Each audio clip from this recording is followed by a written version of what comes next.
And hello, this is wakasm Plays Kingdom Rush Rift in Time.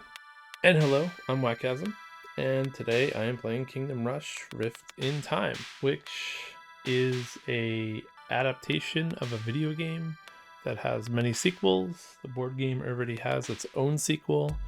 I ended up backing the full game and the sequel.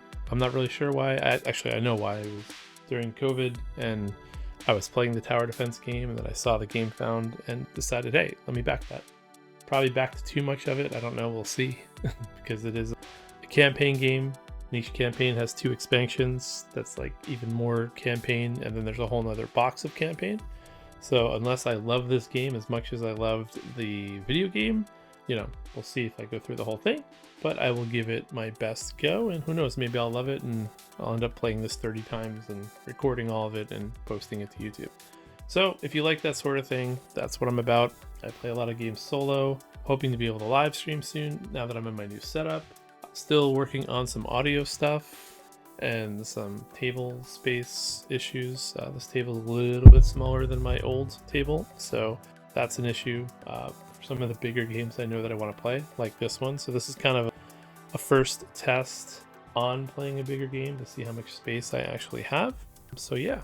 So anyway, Kingdom Rush is a scenario-based / campaign game that's a tower defense game, but the board game is different completely than the actual video game. My favorite character from the video game is not in this version. I don't know if it's in the sequel. Oni, the samurai, he's the one who, at least in the first game, carried me all the way through heroic and iron challenges, and I think 100% of the whole game. I could maybe bring up a screenshot of that, to prove that I have a little bit of Kingdom Rush knowledge from playing the actual game. But this game's different because even though it is a tower defense game, it's kind of a I can't say that word, Tetris piece game where you got to cover tiles to kill enemies. So, the mechanics are totally different. And this is my first time playing it. So even though I've read the rules, as always, I may make a mistake or two. I'm hoping not to. The rules seemed straightforward enough, but who knows? There might be some edge cases to things that are going on in the game that I get wrong. So if I do make a rules mistake, please let me know in the comments. And yeah, so let's get started. Also, get asked this every single time, even if you've only been here for 2 minutes and you leave the video, it would help if you subscribe. Trying to get to 100 subscribers this year. It's very lonely below that, so thumbs up, likes, subscribes really helps. I'll probably say it at least once more before this video is over, so gotta do it. All right, so I'm not going to do a full rules teach like from the get-go. Maybe in a future video, or if that's something that you guys want, I can do a full rules teach, but I will teach as I play and give a little bit of an overview of what's going on. This is the first scenario. I am playing true solo, which means that there's some solo specific rules. I could play two-handed, that's another way I could play, but I'm not going to be doing that since this has a solo mode. I'm going to try the solo mode and see how hard it is. I have heard that the solo mode is a little bit harder than like playing cooperatively, just from reading up on it, but I don't actually know. We'll see. So first things first, this is a campaign game, so let's start with the campaign sheet. And I have that prepared right here for you. This is the campaign sheet that you get with the game. I don't know if it came with the base game. I'm assuming it did, but this particular campaign sheet has, let me move my head, has the base game and then has the 3 expansions. So all those different colors are the different expansions. There's the Gerald vs. JT expansion, the Veznan expansion, and then the Spider Goddess expansion. Even though I backed all of them, Lucky Duck Games shipped me 2 copies of the same expansion, so I'm still waiting to actually get one of them.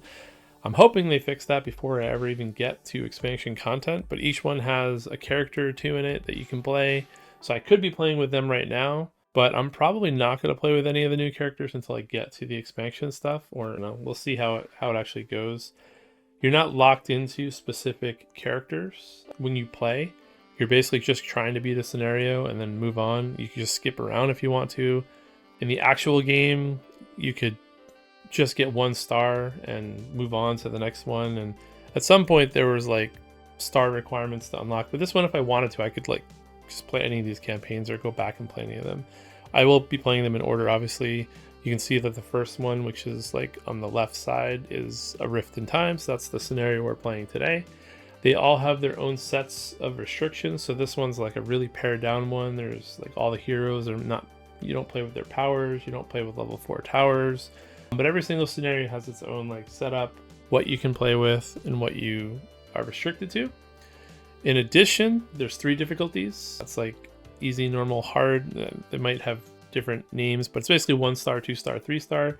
And then there's heroic mode, which is like you basically play with 3-star rules, but with an additional hard thing you got to play with, which is if your heroes die, they don't respawn. Normally, if your heroes die, they can respawn. But if you play with that, you basically can't take any damage, and if your hero dies, it doesn't respawn. And then there's what they call iron mode, which is playing with heroic mode, but with a specific additional hard rule that you have to play with that's like specific to every scenario. Not going to play heroic to start with. Maybe once I get the hang of it, I might just jump up to heroic if I feel like I'm doing okay.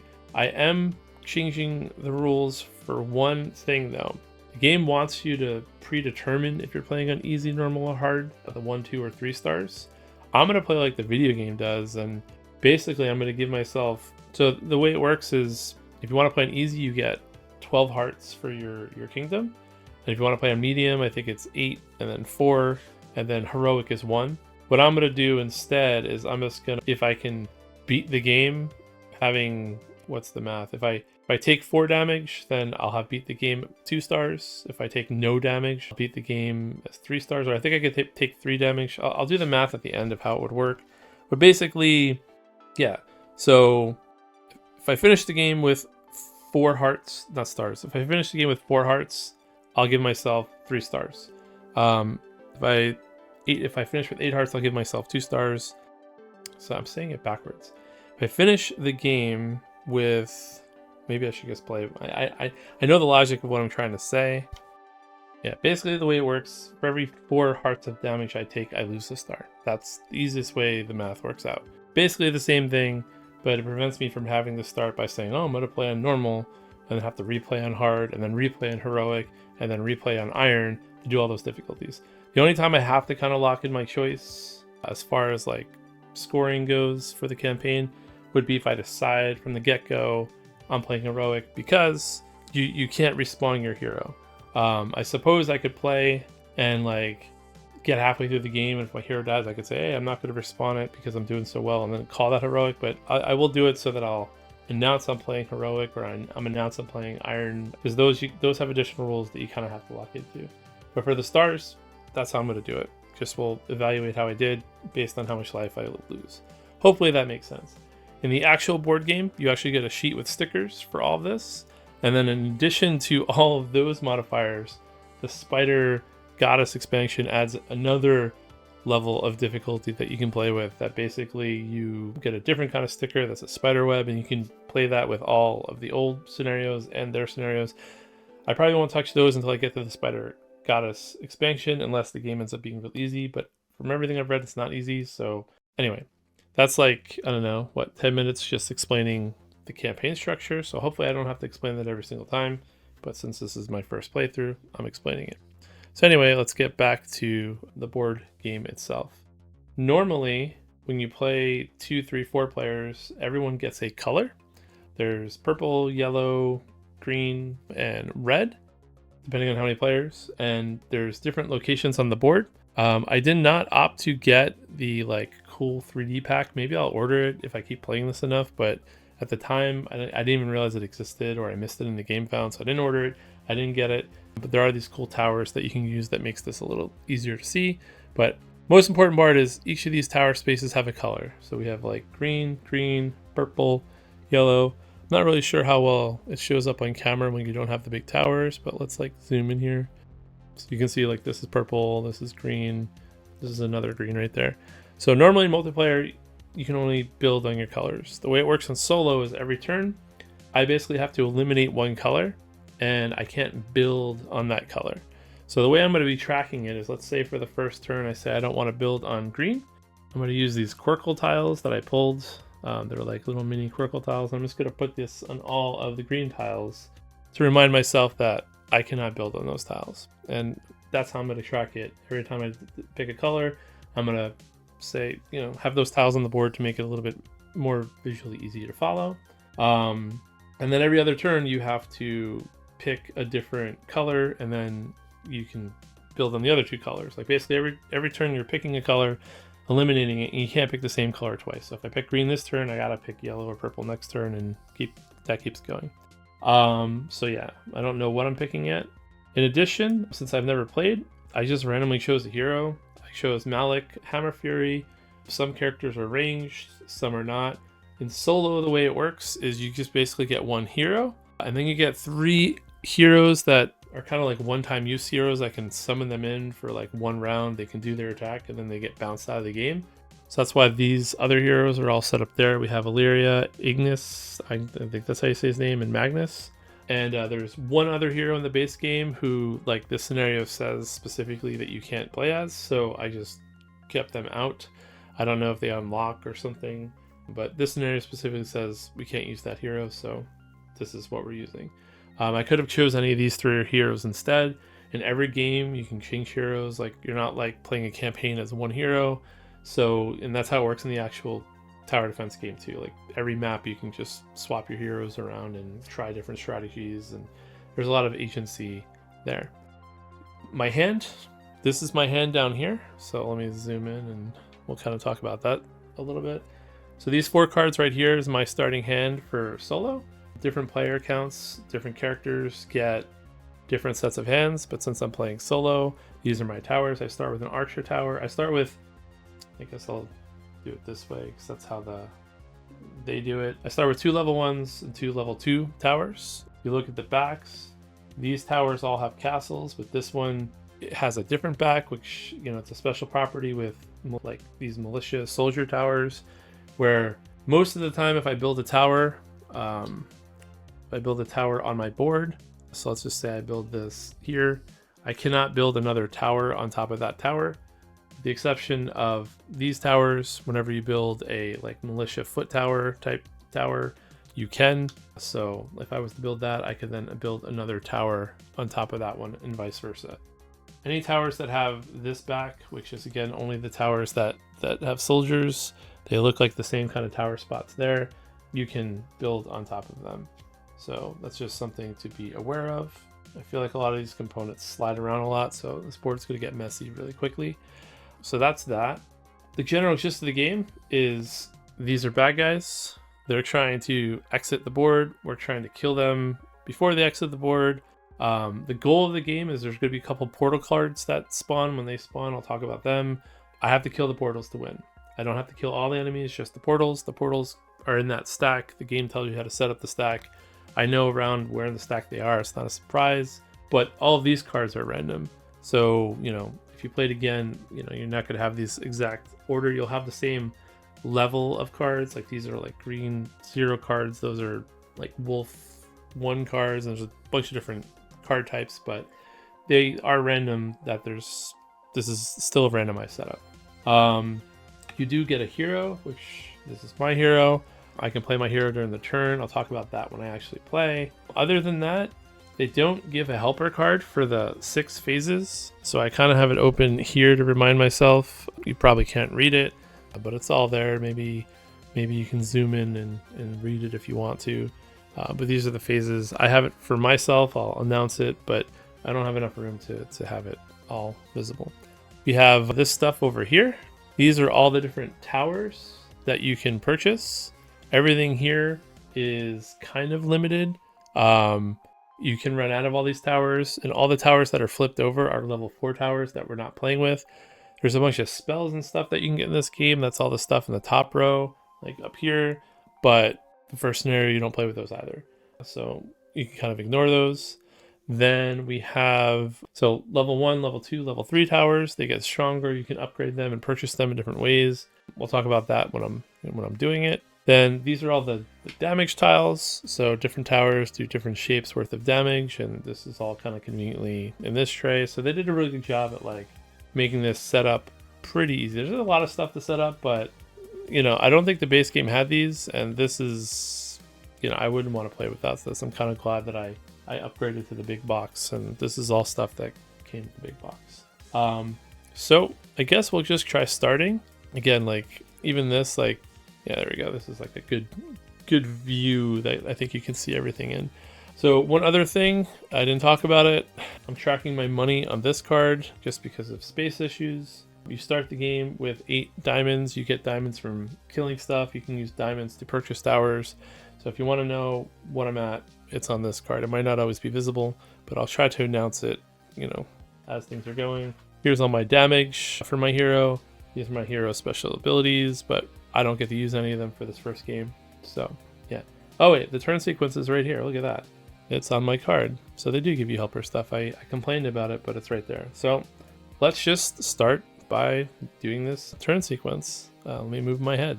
I'll probably hide my head a lot too, but I'm trying to be a human for you so you can see my eyes and see what I'm looking at and all that kind of stuff. But anyway, so turn sequence 1, you're going to spawn new hordes. You don't do that on the first turn, but every turn after this, we are going to be spawning new hordes. So next is we play tower and hero cards. So let's get back to, so these are the 4 cards that I have. I can play, actually I have one extra card. I have a hero card too that I can play, and that basically activates my hero. I can play tower cards in any order that I want. In multiplayer, the way it works is like you can either play a card onto a space, you can give a card to somebody else, and when you do that, you kind of upgrade the card for them. That's one way you upgrade the card. So basically, instead of being able to use it that turn, you're giving it to another player. They get the upgraded version, then they can decide to use it, or they can decide to upgrade it and give it back to you or to another player. So there's kind of like a resource, I don't know, management thing there where sometimes you want to spend all your towers, sometimes you do not. But if you don't, you get to upgrade them. In solo, I just give them to myself and upgrade them. So if I want to right now, I could take this card, I could go trade it in for an upgrade, and then I can't use it for this turn, but I would have it, or I could use it, or I can activate my hero. The way heroes work is heroes come out on the board, they get a certain amount of movement. My particular hero, which, where is it? Right here, gets 2 movements because he has 2 feetsies. So that's something to know. And he has 1, 2, 3 health. So on the 3rd health, he dies. And then again, if I was playing heroic difficulty, he can't respawn. And if I'm playing iron, he also can't respawn. And there's additional rules that make things harder.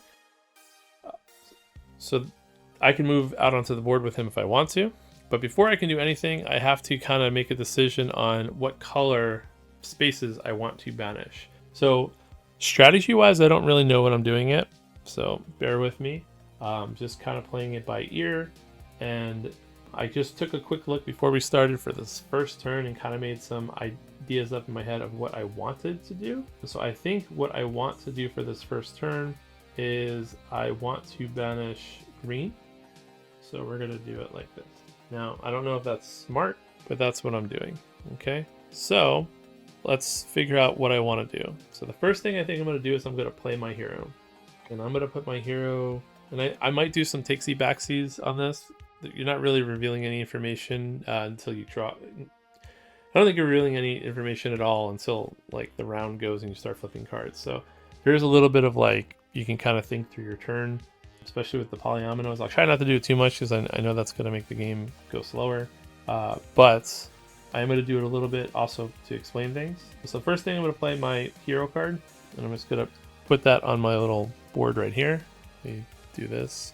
Yep. You put it on your board to activate it. And your hero, for his first movement, comes onto the board, and I can move him here, here. I can move him onto any of these tower spaces. I believe heroes can go on these spaces. Yeah, my understanding of the rules is like heroes can still move here. I just can't build on them. So if I wanted to put my hero here, if he was like a ranged hero or something, you know, I could use that site. But that's not what I want to do. What I think I want to do is the following. I think I want to put my hero here. So what happens with heroes is they kind of can cover up these guys. The goal is you want to cover up all the guys on this space. If I can cover up all the guys on the space in the next phase, I'll destroy the horde. This tray will come off the board, and then stuff will move down, and I'm trying to get them to not come over this space. Anytime a horde tray does exit, like let's say I fail to cover this and it leaves, I take 1 point of damage for each one of these. So again, if I'm playing on heroic difficulty, if a single enemy comes off the board, I lose. So you can see how hard it might be. Again, I could have committed to playing on easy and just guaranteed myself 12 health, but again, I'm going to do it based on performance. If I lose 4 health, I'll go down to 2 stars. I lose another 4 health, I go down to 1 star. If I lose the game. So I'm going to move him, and heroes basically get to move, and then they get to perform one action. They can either perform a basic attack, which his basic attack is for each blank square that's covered. He basically does a melee attack. Melee attacks, one, have to happen on the horde square that they're on. Some characters have range, this character does not. But for each square covered by this piece that I put on, there we go. For each blank space that I don't cover, I can put a smaller block on an adjacent horde. So what I think I'm going to do is I'm going to drop this like so. Okay, so yeah, sorry, I was talking about what the hero can do first. So the hero can move, then they can use a basic attack, or they can use a power, or they can recover. If a hero gets knocked out, then all they can do for the turn is recover, and then on the next turn they can come back on the board. They get removed from the board.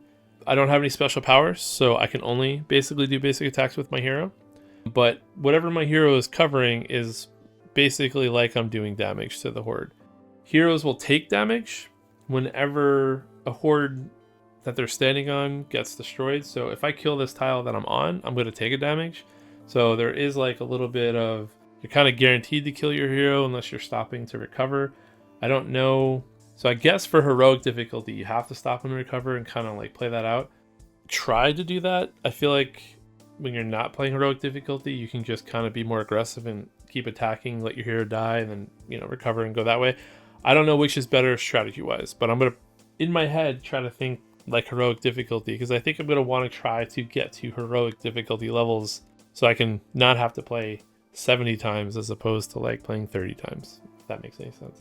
That's if I can even get there skill-wise. I might be horrible at this game. I've found that there are certain games I'm just bad at. I don't know if this is one of them. Okay, so what was I saying? I was saying that I'm going to do this basic attack, and this basic attack is not covering one space.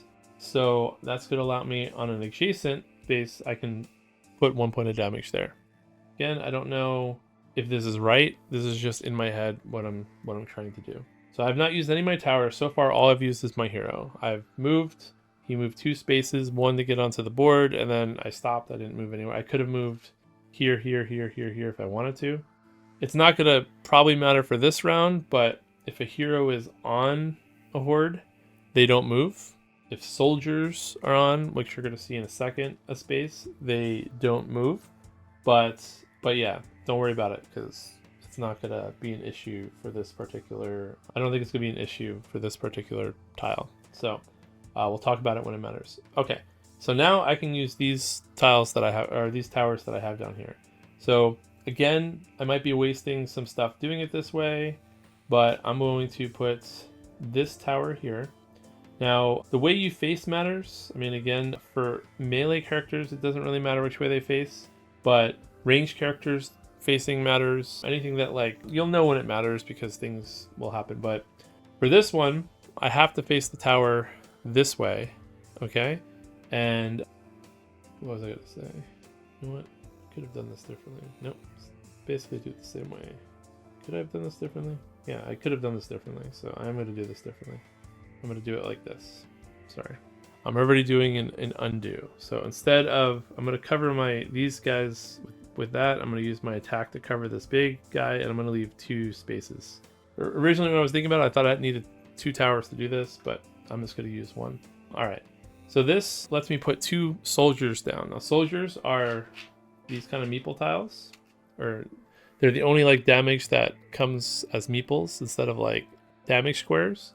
Soldiers, basically, you can just cover up any one space that you want. like this, so I can do 1 and 2.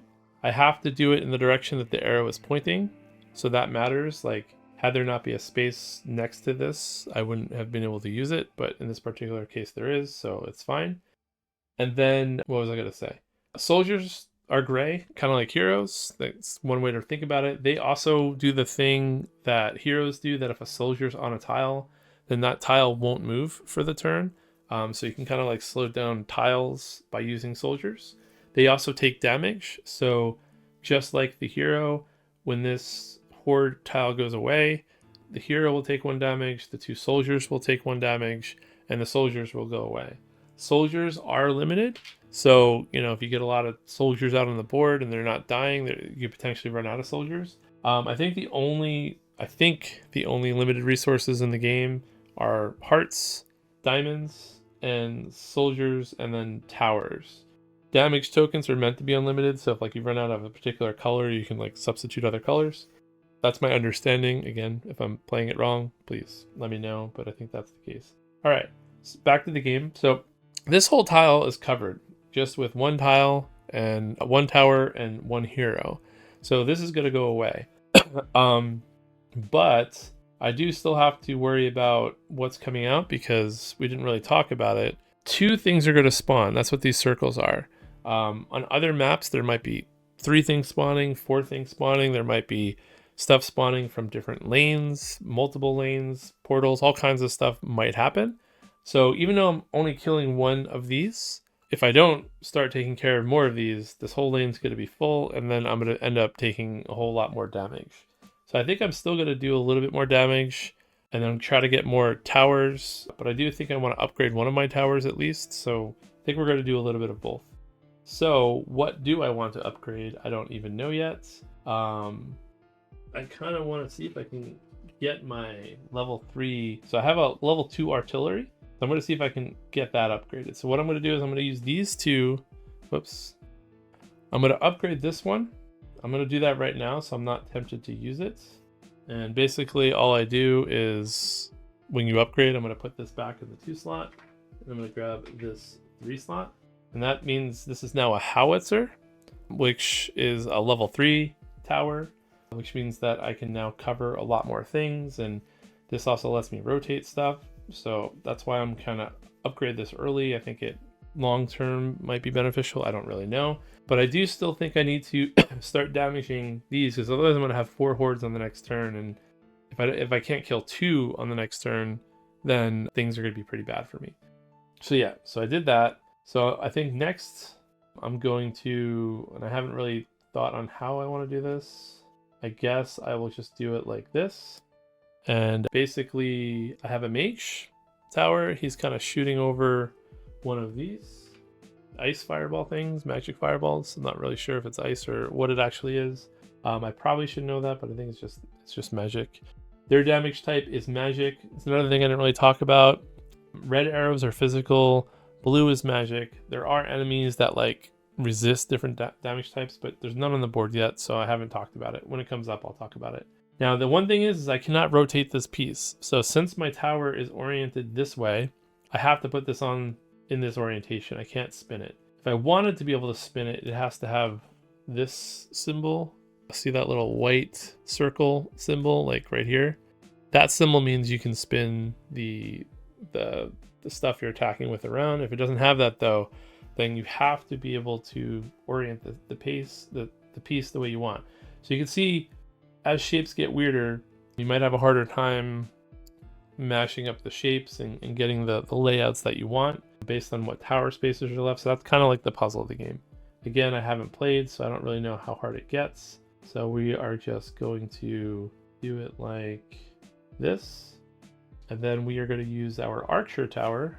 And the archer tower, I'll just explain how the archer tower works. I could damage here, here, or here, but the piece that I attack with still has to stay in this orientation.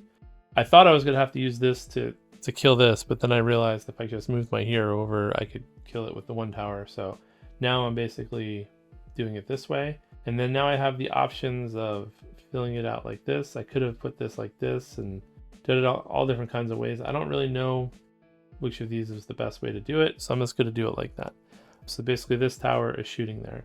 And now that's all my towers. I have no more towers left. I've used my hero power already, so the round's over. So next we're going to destroy horde traps. So first things first, this is going to get destroyed.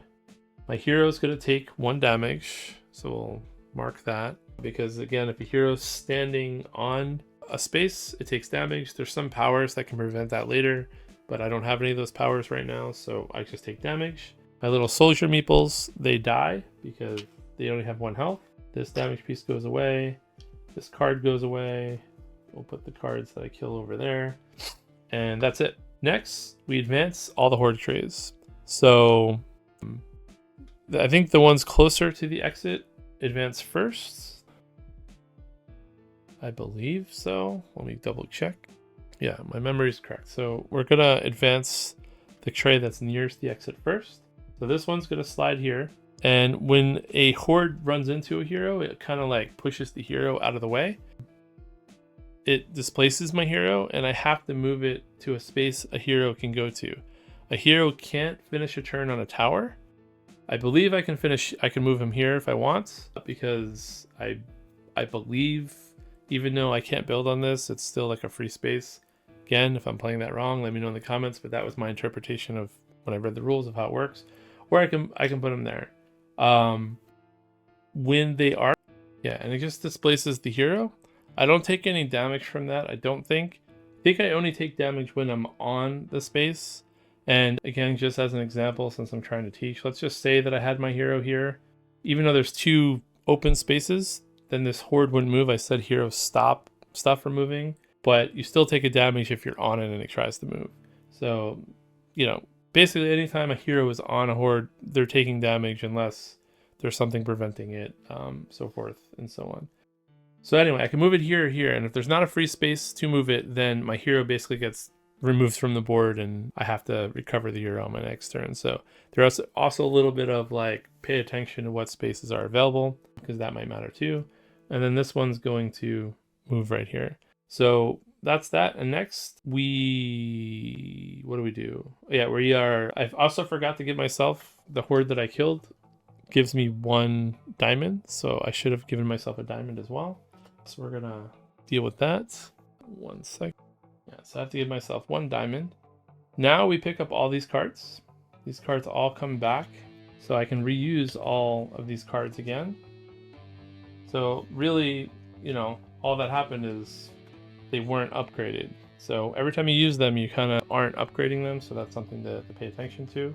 So I'm going to rearrange them again, how they make sense based on tower types. I think it's going to be easier to follow along that way. And then I get my hero card back. Then now I can spend crystals. And basically the way this works is I can either buy level 1 towers for 2 crystals, or I can buy level 2 towers for 3 crystals. This is another one of those, I'm not sure which is better. Economy wise, you know, maybe I guess it's like 50% better. I don't know what the math is to save a crystal and just get all the low ones and then spend the time to upgrade it. So I think what I'm going to do, since I don't know what I'm doing, I'm just going to spend 8 crystals to get a bunch of level 1 towers. If that's going to work out or not, I don't know. It might be better to get a couple level 2 towers, but I've not played, so I don't know. So we're going to do it this way. So now I have these 8 towers plus my hero card that I can use, and potentially I could get even more towers. And as far as I'm aware, there's no tower limit, so now I can play a lot, but there's not that many spaces to play, so I'm gonna have to contend with that as well. And that's it. So now we go to a new round, and first thing that we are going to do is we are going to spawn new hordes. So the way that works is we're basically going to take a card, put it down like so, and let's talk about it. Okay, so this is going to get spawned here, and then whoops. And then next one, basically when they spawn in, they go as far as they can.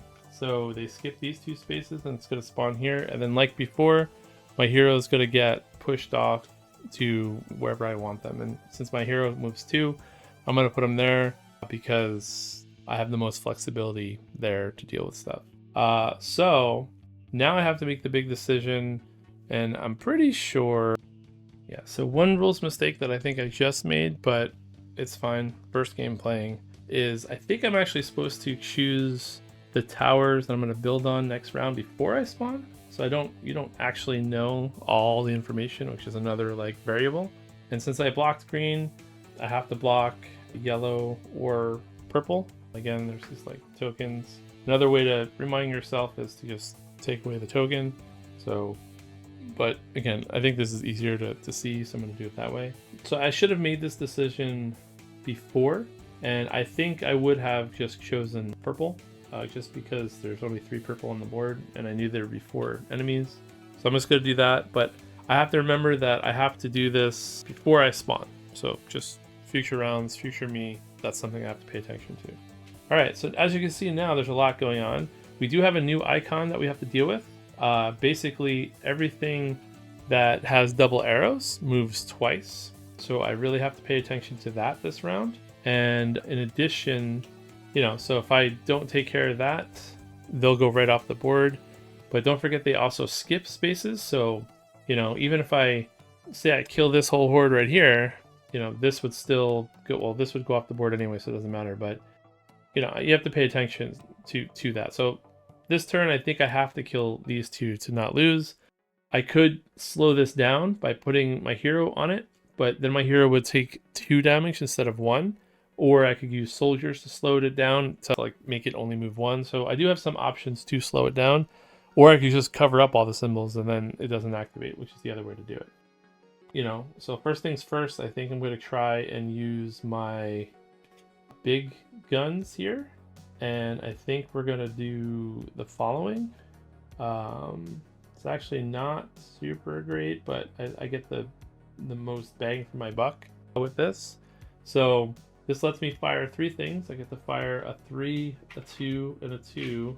And the 3 things that I fire, I can orient them however I want. Unfortunately, this 3, I'm not going to be able to, you know, cover up 3 things optimally. So I'm just going to do that. Plus, I have to do it in that orientation. But these 2, I can orient however I want. So I'm going to spin that to do that. And I'm going to spin this to do this. And yeah, so that's our first tower. And those are dealt with.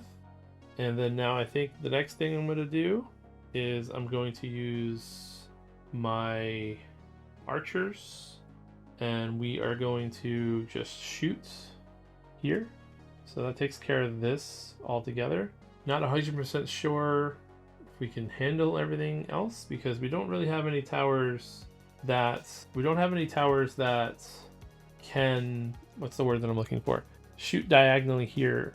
Like I don't have any long distance towers yet, and I don't have any more diagonal towers.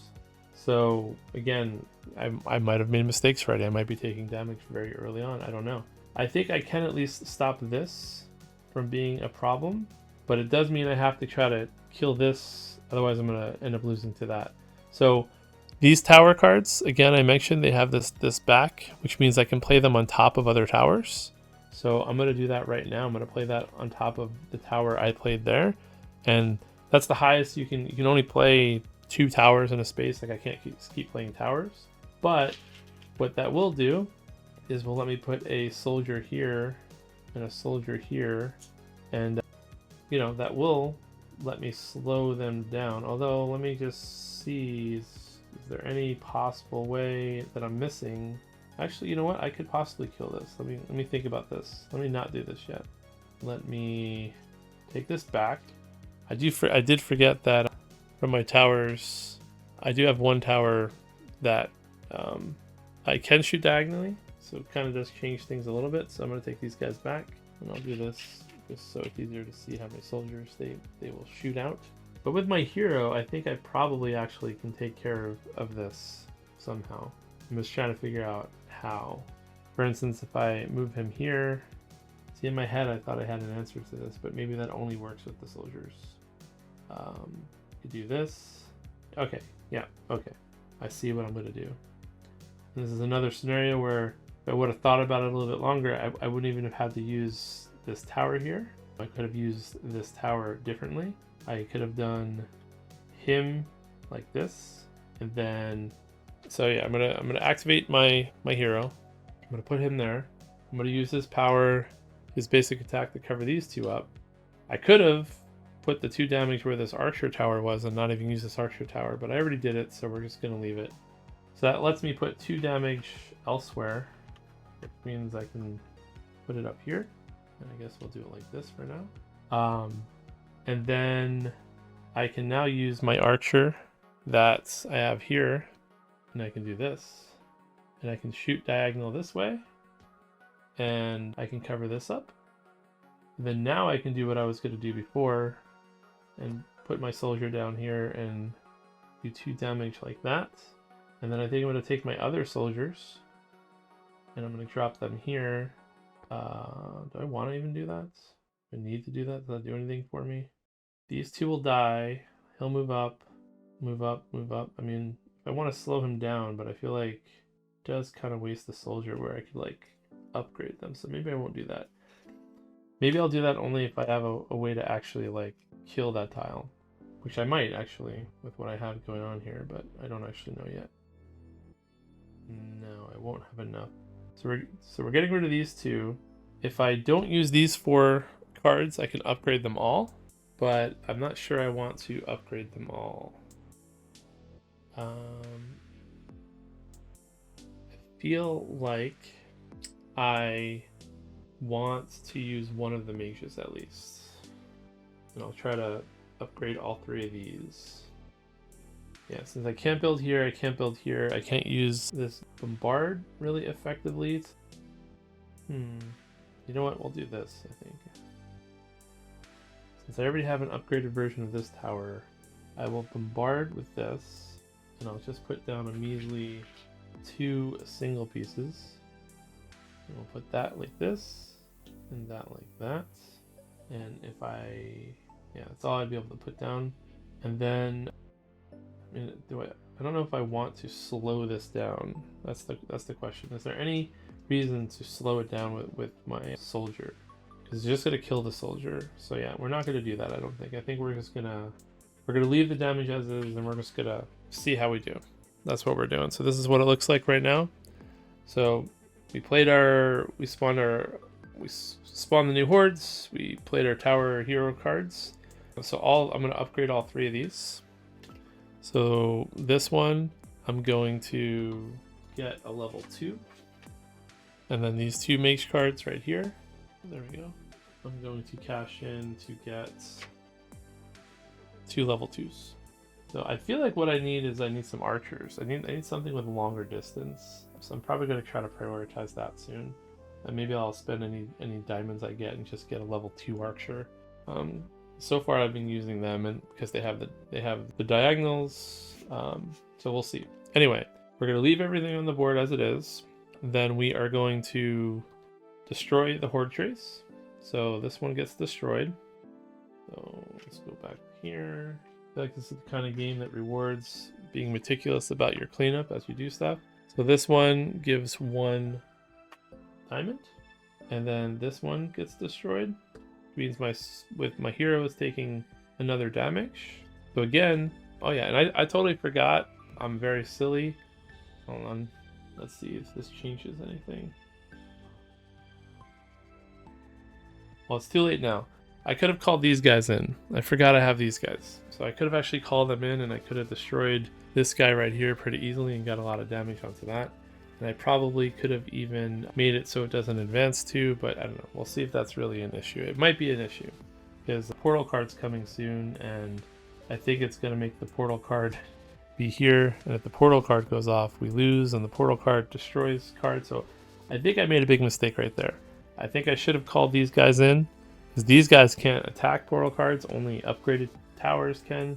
So we're going to see if I made a big mistake there, but maybe I can get away with it with all the cards that I drew. So I'm just trying to think it through of mistakes that I've made. That's a mistake that I made. I definitely could have called in Magnus, could have dropped them here. I could have covered these 2 guys all up, done a clean 4 damage there. They wouldn't have a double advance. This would be going away. This would be moving 1. That would put the portal right here, which would give me a whole nother turn to deal with it. But now I feel like I'm going to end up dealing with the portal here this turn. It is what it is. Let's see if I regret my decision. So I killed both of those. My soldiers die. All this damage goes back. And I get 1 diamond for that. I guess you kind of always know how much diamonds you're getting because they show up on the backs of the cards. So now I'm at 3 diamonds. And that's it for that. So now we're going to advance the horde trace. This guy's going to move here. And I'm going to displace him right here. And then this is going to move twice. Actually, no. Okay. We're good. The portal's going to end up there because I didn't slow him down. So I do have to deal with them this turn, which is going to be kind of a lot. But, okay. So all that thought process I had, I was incorrect. Assuming I'm not making any mistakes. There's always a strong chance that I make a rules mistake. I apologize if I do. But I think I'm playing right. But every time I say that, someone, says, hey, you made a mistake at this point in the game. So you should know that. All right. So that is Advanced Horde Trap. So now we're going to pick up all our tower and hero cards. So we get this back. We get this back. We get this back. And again, as far as I'm aware, I'm playing correctly. As far as I'm aware, there is no power limit. The game does force you to destroy your towers, which we're going to find out very soon how that works. I have these adepts, and I'm just organizing them all down here. So right now I have 2 level 1 archers, 2 level 2 mage towers, which are adepts. I have a level 3 and a level 1 of the ballista type, howitzer and bombard, and then I have 2 level 2 footmen. So I kind of have a nice array of stuff. Now I can spend crystals, and I think I am going to spend my 3 diamonds. And like I said, I think I want to get a level 2 archer, just because I don't have any level 2 archers yet, and that might end up being useful. So we'll kind of put this right here. And then I also, again, have my hero card. So this is everything that I have going on right now that I can use. So now I have to choose the color, and I think I eliminated purple last time, so I think I'm going to eliminate yellow this time because I don't have any long distance here. I might regret it not having that space, but I have purple, and I think I want purple more, but we'll see. I mean, actually, I do have this 3-way. No, because I'll have this purple available this turn, so it's the same way. Okay, we're going to go with our decision to get rid of yellow. So yellow is gone. We'll move this over there. All right, so now we're going to spawn stuff. So this is another one that has some speed, and then now we have our first portal, and I didn't really talk about portals. So portals, this is what I'm trying to kill in this game. Did I put this in the right order? Just want to make sure, because gotta double check something. This might be the wrong portal.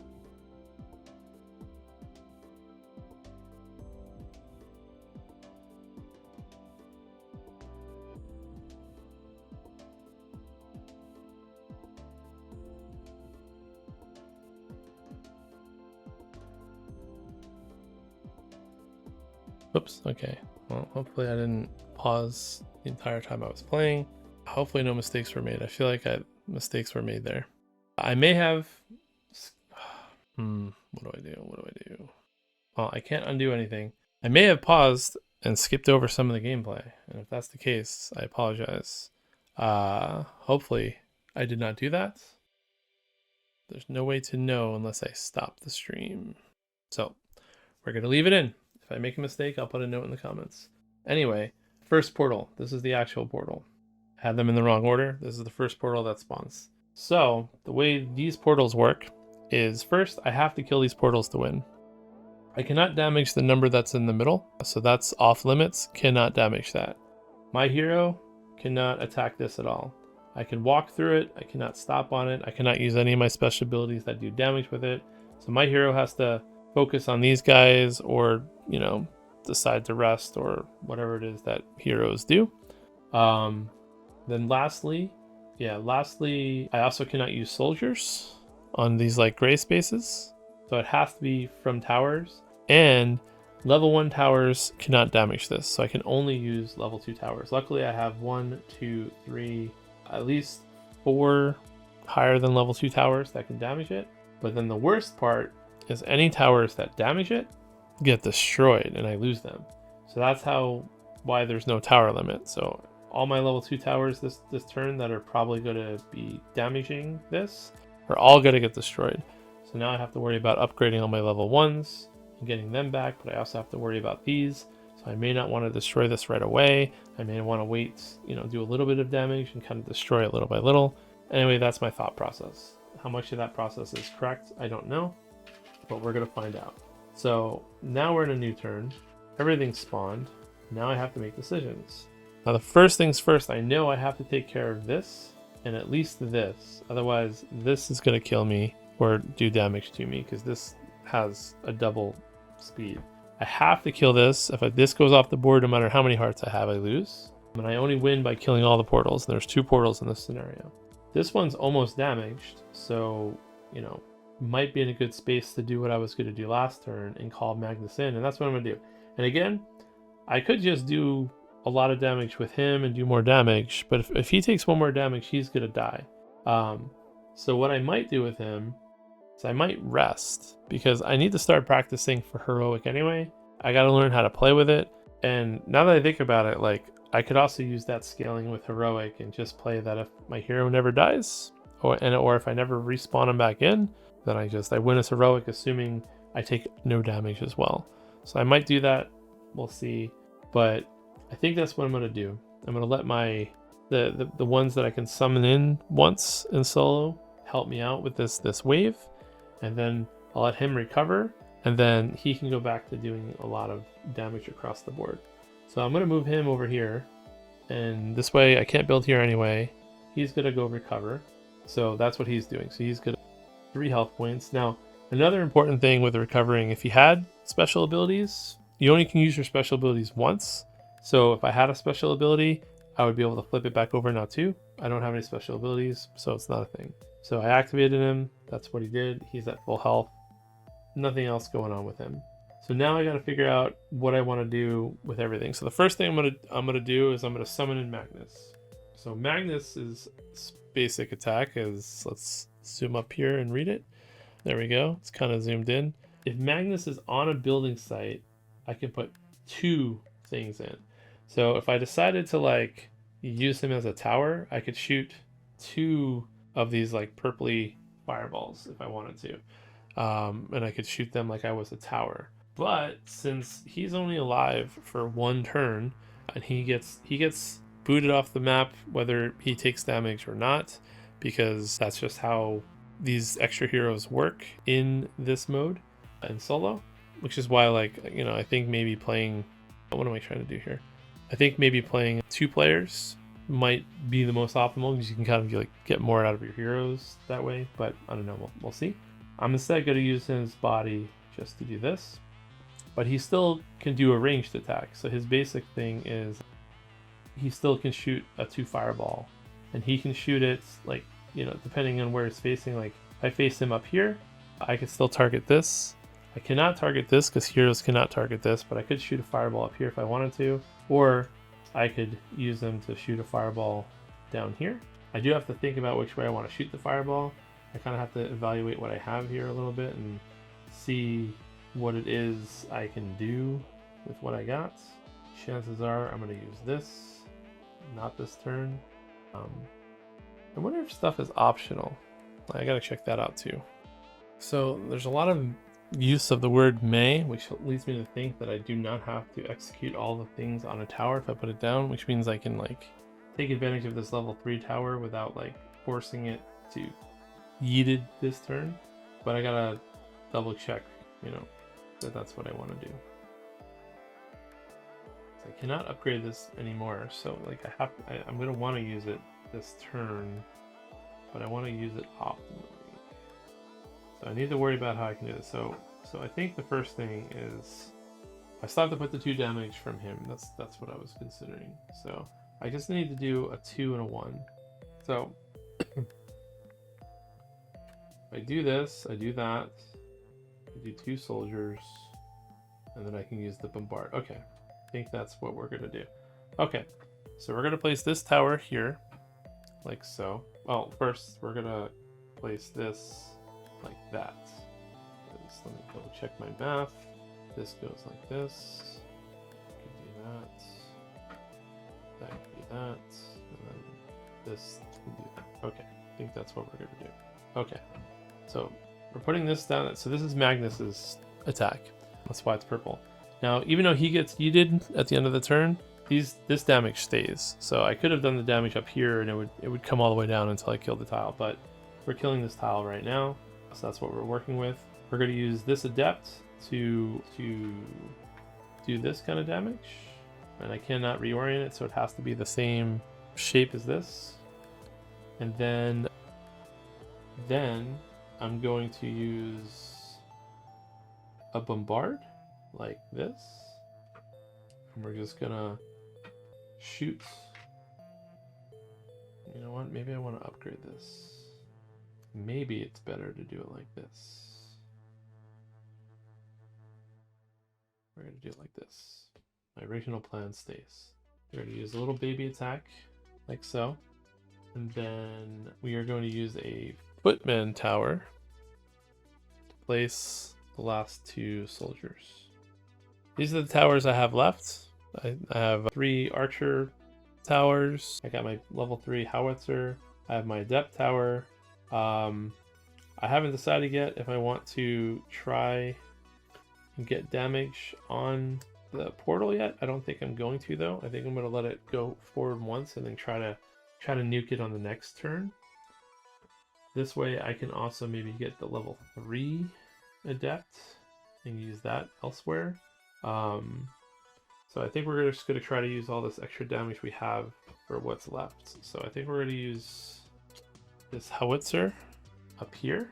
Let me double check if one orientation is better than the other. Yeah, I think this is better for this, and this isn't great, but yeah, I think this will work. Okay, so we're going to use the howitzer here, and we're just going to do 3 damage like so. And then we're going to use the adept facing this way, right? No, like this. And we are going to do that. And then we will use this archer like this. And we'll just cover up one of these doggy things. Whoops, I got to orient it the right way. So we can orient it like this. And then I'm going to use my footman, my last footman that I have, and just put it over the archer and do this last 2 spots. And then I said I wasn't going to do it, but we're going to do it. We are going to attack the portal right now. And we're going to use the marksman. So this is a level 2 marksman. I can spin this however I want. So I can spin it and we're just going to get that covered and get that over with. This way next turn I can just use what I have for that. And we can get rid of this portal. So I think that was a pretty good turn. Again, I don't think I cheated. I might have cheated. And again, I also might have accidentally paused my recording for 15 minutes and you might have missed like 10 minutes of gameplay. I'm not 100% sure. Hopefully things are going well. All right, so we are now going to destroy horde traps. This is gone. And there goes Magnus's damage, gone for the rest of the game. We are going to get a single diamond for that. This is gone. Magnus's use is over. And we will get another diamond for that. This one is over. Covered all the spaces on this. So these soldiers die, but they did their job. And this all goes back. So there's a lot of putting stuff back in this game. You're gonna hear me saying a lot. Maybe if I say nothing, it will actually happen faster. I'm going to start saying nothing when I put pieces back. I get a diamond for that. Puts me at 3 diamonds. I used a lot of towers that turn, so I did forget to do it, but I only have this 1 tower that I can upgrade, so I'm going to turn this 1 into a 2. I should have done that during my turn. Got to remember to actually do it. And then, so now we advance the horde trays. So this portal is going to end up here. We're going to pick up all our cards. And I forgot to do it. When I attacked with this was supposed to get flipped over. As you can see, it's like a destroyed castle now. When I attack it, it gets destroyed. So I'm losing this. This goes back So I lost 1 tower because I attacked that portal. Okay, so I'm gonna put this all back in a way that makes sense. So you guys can see, I'm now back to 2 archer, 2 magic, 2 mortars, 2 footmen, 1 2 2 2 3 1 2 2. All right, and these guys cannot attack the portal. So right now only these 4 towers can attack that portal. All right, and I may have made a mistake. Oh, I may have made a mistake. So currently I have to get a level 3 adept to be able to even kill this? What am I what's going on here? Do I not have a piece, a shape that fits? Let me double check here. So level 3 gives me this shape, but this shape does not fit. I can't flip it, I don't think. Can you flip it or only rotate it? I gotta see if you can flip. Because if you can flip it, then I have a shot. I did not realize that I mean, I'm assuming this is what the game's supposed to teach, but let's double check what that icon actually. Yes, I can rotate and flip. So a mistake was made here. I definitely need a level 3. Well, I don't definitely need. I could use I could misuse some towers and do the damage by spending more towers. But if I want like a nice pretty amount of damage, I need to do it differently. So anyway, we'll worry about that when the time comes. I still have a whole nother round to deal with it, assuming I can deal with what's on the board. So now I have to spend crystals. I think based on this new revelation, I'm going to spend 3 crystals to get another level 2 mage tower, because I'm definitely going to have to upgrade one. And as long as I have one here, I can upgrade it and then use it on the next turn. Now I have to make the decision on what color I want to get rid of. And I think it's going to be green. So I'm going to move these all to green. We'll put this here. And then I have to spawn new hordes in a new round. So let's move up here. Now we have this group, and they're going to go here. And we have this one, and this is going to go, so 1, 2. So next round, the next portal is spawning. So just something to keep in mind. So I think I'm doing pretty well. Like, I think this would qualify for heroic if I haven't taken any damage, but game's not over yet. We'll see what actually happens. All right, so first things first. I have my hero, so I can use him this turn. I can really only use him here, so I got to figure out what I want to do there. But I think first thing I want to do is this, because actually I don't need to do it that way. I'm going to use my hero first and figure out what I'm going to do with them. I think with my hero, I'm just going to do the following. I'm going to cover these 3, use his basic attack to cover 2, which means that I can put 2 points adjacent. I can't put it on the portal, but I can put it here. So that's kind of taking, those two little ones are kind of taken care of. So that's my hero, he's done. Now I'm going to take the howitzer. Now this is a level 3 tower. Oh no, mistakes were made. Can't rotate this 3-piece. In my head, I was going to be able to do this, but I can't. I had to do it last turn from the yellow space, and I cannot. So if I do this, I have to do it very inefficiently, and the entire way down, I'm not going to be able to do this anymore. So all of my planning is now biting me in the butt because I did not think about this properly. So instead, I'm going to have to rely on a level 3 archer to get this done. So we are instead going to do this. We're going to use this here, and we're going to try to maximize its value somehow. We're going to do this, I think, and we'll put a 2 over here.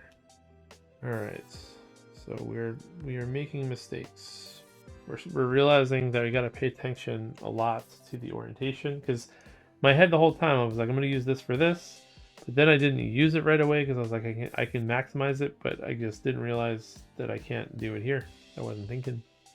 I don't think this space was available last turn anyway, but I could have made it available had I knew, but I did not know. So yeah. All right. So now I'm in a situation where I do not want to use this marksman, even though it would be really beneficial for me to use this marksman. So I think I might call in the troops. I think I might call in Illyria now and see what I can get away with here. So let's see. Yeah, we're gonna call Illyria in. We're gonna spawn her. Actually, how does that work? Maybe they can only run in like a normal hero. I might have cheated. Hold on, I gotta look that up too. I might have. No, I didn't cheat. For the ones you spawn in, you can put anywhere on the board. At least that's my interpretation of how it's worded. So I think we're good. So we're gonna spawn Illyria here. She is gonna face this way. I think this is facing kind of hard. I think she's attacking this way. I'm not 100% sure.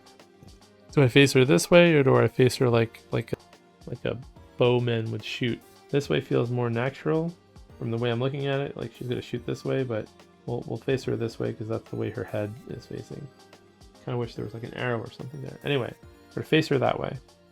She's going to shoot, and she's gonna shoot this and this. And then she also gets this little wild kitty that she spawns in. And this wild kitty can run up to 2 spaces. And that kitty's just going to end up there. So I pretty much incentivized to kill this tile if I can this turn. And I'm starting to realize I might not be able to do that with what I have going. No, I can with my footmen, I think. No, I cannot with my footmen. Let me double check. Let me think about this for an extra second. If I do it like this, let's see if I play it like this, I get a piece. I think if I do it like this, I'm okay. So instead, I'm going to shoot like this, and I'm going to put the kitty, and then I'm going to play this adept tower, like so, and I'm going to shoot it this way. That's going to let me put a piece here. The reason why I want to get this killed is the kitty and her are going to go away at the end of the turn. So if I want this extra 2 kitty damage, I need to kill this in this turn. The way I'm going to end up doing that is with footmen, and I'm just going to put an extra footman right there, and that covers all the spaces. All the spaces. I could try to attack this turn. I have these 2 spaces available, but I think I'm going to gamble and hope I can do it on the next turn and do it properly with what I have. And then the next portal is going to come out, and then hopefully the game will be over soon. So let's see what happens. First, we destroy hero horde traits. So this one's going to get destroyed first. So Illyria goes back. Not use her now, so I only can use Ignis for the rest of the game. So I'm probably going to end up using them in the next round anyway. And I get 1 diamond. So far, they're all 1 diamond. I don't know if you ever get more than 1 diamond from a kill. Same here. Wildcat, cute little kitty, goes away. The soldier goes away. Her damage goes back to her. I get a diamond. And also, I get to upgrade all my cards. We kind of talked about it before, but I keep forgetting to do it. I'm supposed to do it during my turn, but it's kind of the same thing. So this level 2 footman becomes a level 3 footman. Level 1 becomes a level 2.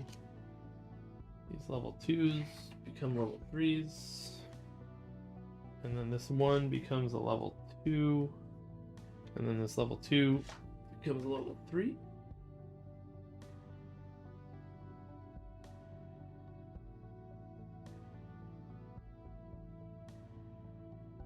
Okay, so this is what I have.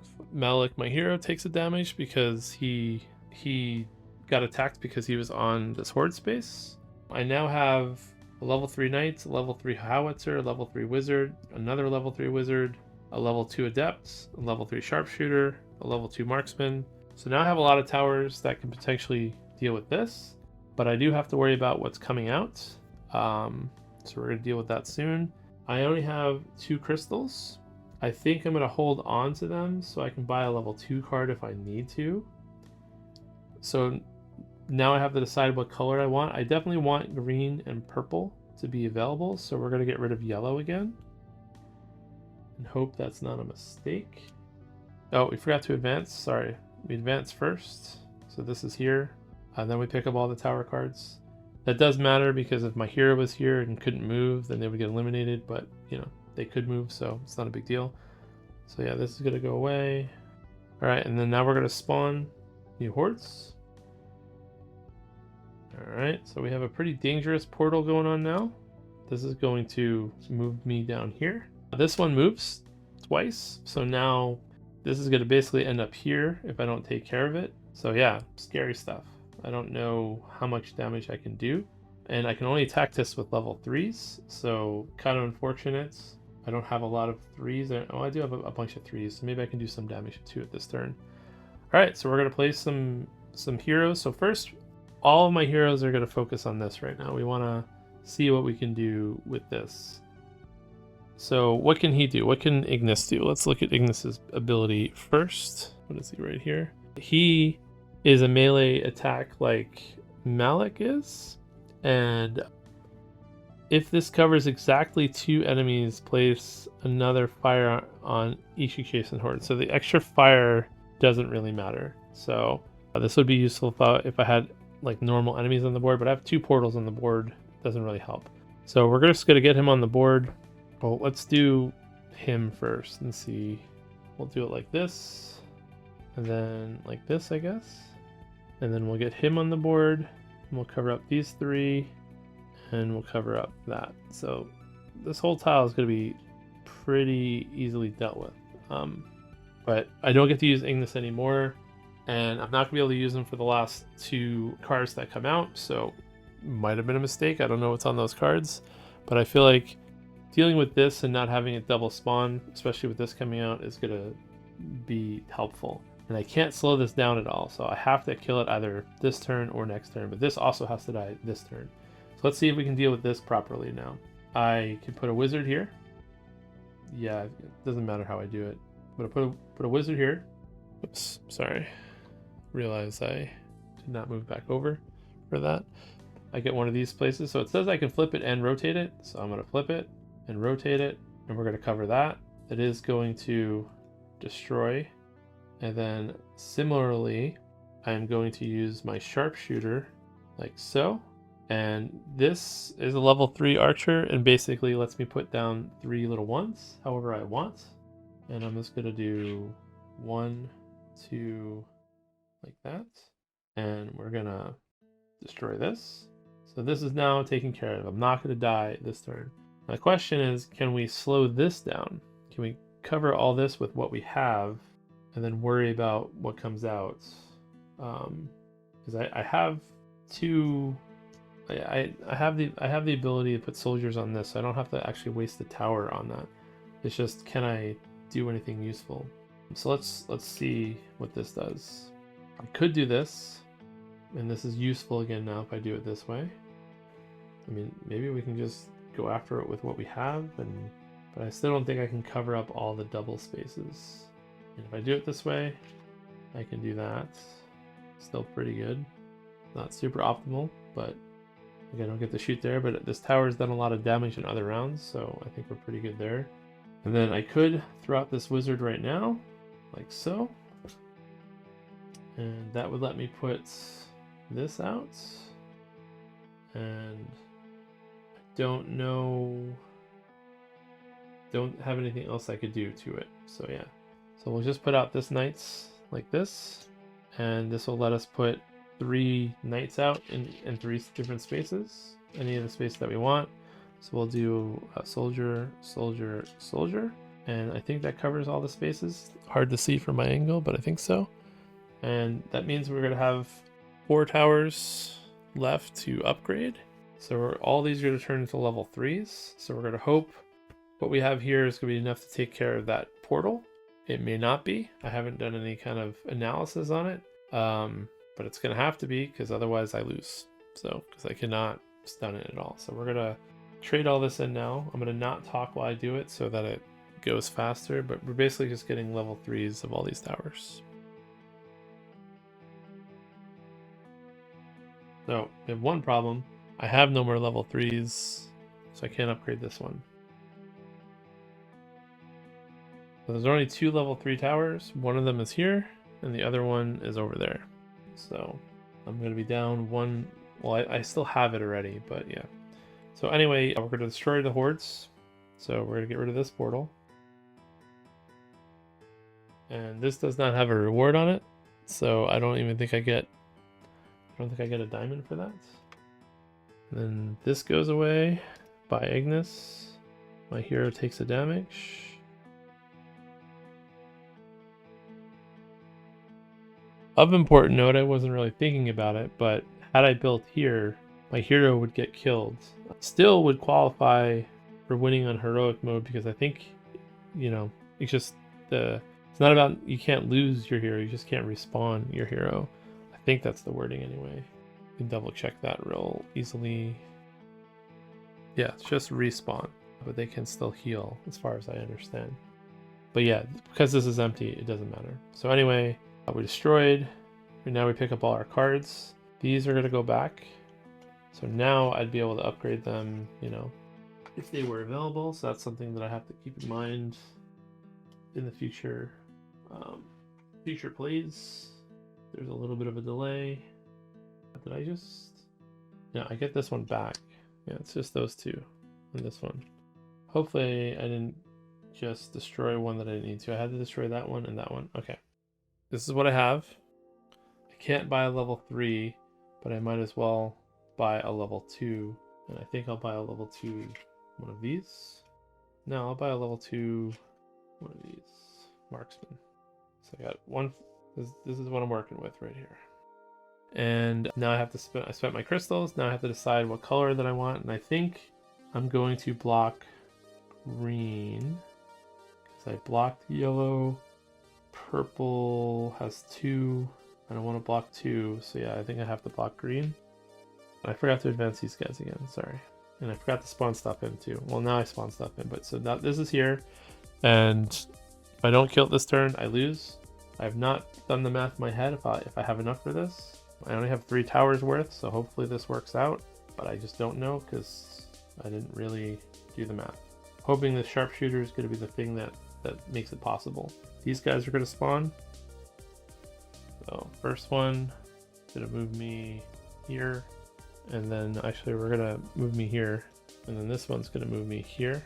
And also my hero took a damage when I killed that thing. So he's down to 1 health.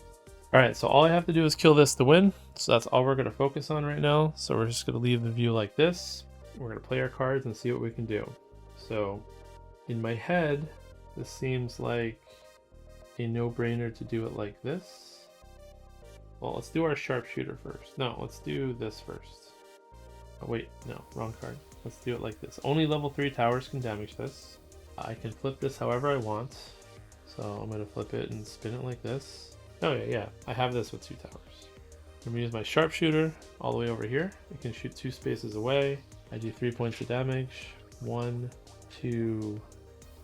And then, I mean, as far as I understand the rules of the game, I just have to survive to the end of the round. So I don't even have to worry about these because neither one is going off the board. And nothing else is spawning in behind them because we're out of cards. So if I just move him here, I mean, I could try to kill more stuff and play it out, but I don't think I need to. As far as I understand the rules, when this goes away, I win at the end of the round, assuming these don't go off the board. Now, if it was like this, I'd still have to take care of this because I would take that, like, everything still advances. You only trigger the end of the game at the end of the round, but it's not like that. So again, if I really, really just want to be careful, I could do this, and I could put a soldier on these, and that will slow them down so they won't even move 2 spaces. So I could do this if I wanted to, just to like guarantee things won't happen. And yeah, that's it. Destroy the horde tray. That goes away. I advance the hordes. They only go 1. They kill the soldiers. I'd pick up my cards. I'd have no crystals. And that's the end of the game. So that is scenario 1 of Kingdom Rush. Whoops. Kingdom Rush Rift in Time. So how long was that? About, it was an hour and a half. I could have played a little bit faster, but I did a lot of talking and I had to look up some rules. So I think if I played the same scenario again multiple times, I could get it down to like maybe an hour. The box says 60 to 90 minutes, so I guess I'm in the right range for that. Although I think I've seen people do this first first one faster, but maybe I was thinking things out loud a little bit too much. Anyway, I like it so far. If I had to evaluate this in terms of difficulty, let me just kind of share this. I guess we'll zoom up for this part. There we go. So the way the difficulties work, like I said, normally you have to kind of predetermine. Oh, wait. Maybe I should have gotten 2 coins for killing the portal. I guess it tells you here. I don't know what the setup bonus is. Does it say what this is here? I don't know. See, it's weird. This is one of those games that has 2 different rulebooks. And this rulebook says, we'll go by this one. Where is it?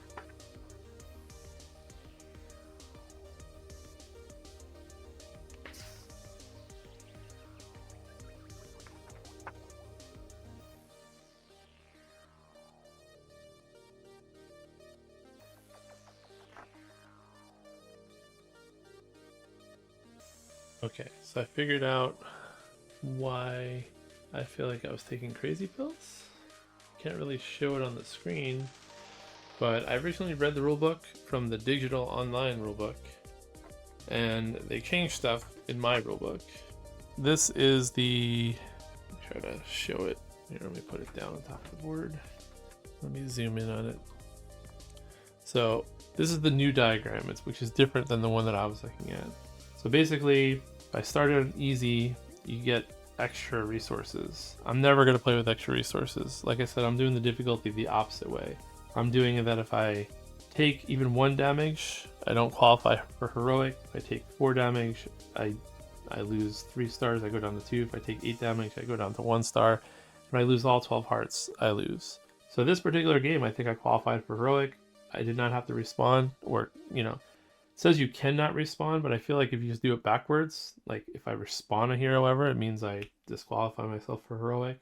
The only thing I don't know about is what this 1-2 thing is with the diamonds. This is not in the other rulebook, and I don't see anything referencing it. Maybe I'm missing it. I think it means on the first portal, I get 2 diamonds, and on the second portal, I get 3 diamonds. But I don't know if every map only has 2 portals. I don't know. I haven't really looked ahead to see if that's the case. No, there's more portals here, so I gotta figure out what that means. Wouldn't have changed my game, but I just don't know what that means, because it's the same for all difficulties. Right here, right here, right here, right here. But iron difficulty is the one that you have to kind of choose up front, because every scenario has its own iron challenge, as you can see right here. So if I wanted to get iron for this, iron challenge heroes have 1 less move point each. So again, I could like learn what these are and try to play that way, and then if I move a hero 1 extra, I could disqualify myself. That's one way to save myself from having to play the game 4 times as much if I just do the requirements backwards. Like the next one's going to be healers heal adjacent horde cards as well. So I could just play that from the beginning, and if I find it too hard in the middle of the game, I could just say, nope, I'm not going to heal them, and then disqualify myself from iron. So I think that's what I'm going to do. I think I'm going to always shoot to not take damage, not have to respawn my hero, do whatever the iron says, and if something comes up where, you know, I feel like I can't handle it mid-game, then I'll just, you know, override the rule and be like, oh, I've disqualified myself for iron, I've disqualified myself for heroic. Might end up replaying more games that way, because maybe the game gets so hard that I'm just not good enough to beat it, and then I might just say, you know what, I'm not even going to go for heroic. But I think that's the better way to do it. I get really frustrated when games force you to pick a difficulty up front. Sometimes it works, like it works really well with like Spirit Island, but I don't know. For a campaign game like this that's already built in to like play, you know, you saw how many different places, how many is that? 18? 1, 2, 3, 4, 5, 6, 7, 8, 9, 10, 11, 12, 13. So it already has like, I don't know, 20 different maps I have to play and win. That's the way I'm doing it. Just know that that's not the official way of doing it. If you like that house rule, let me know. I can understand why people might want to do it the other way. I personally have a lot of other games to play, so if I can save a couple plays that don't need to happen, I always tend to opt for that. Again, I don't mind playing a game 100 times if I enjoy it. I just don't like doing the, well, I'm going to play on medium now. Oh, I won. Okay, let me play on hard. Oh, I won that too. I also didn't like it in the video game either, having to replay every map 3 times if I could have started with all the hard things, I probably could have beaten it on the first try. So anyway, I'm going to update this for next time. I will be playing this again soon. Thank you for watching. Sorry for the extra time. Let me know if I made any big rules mistakes.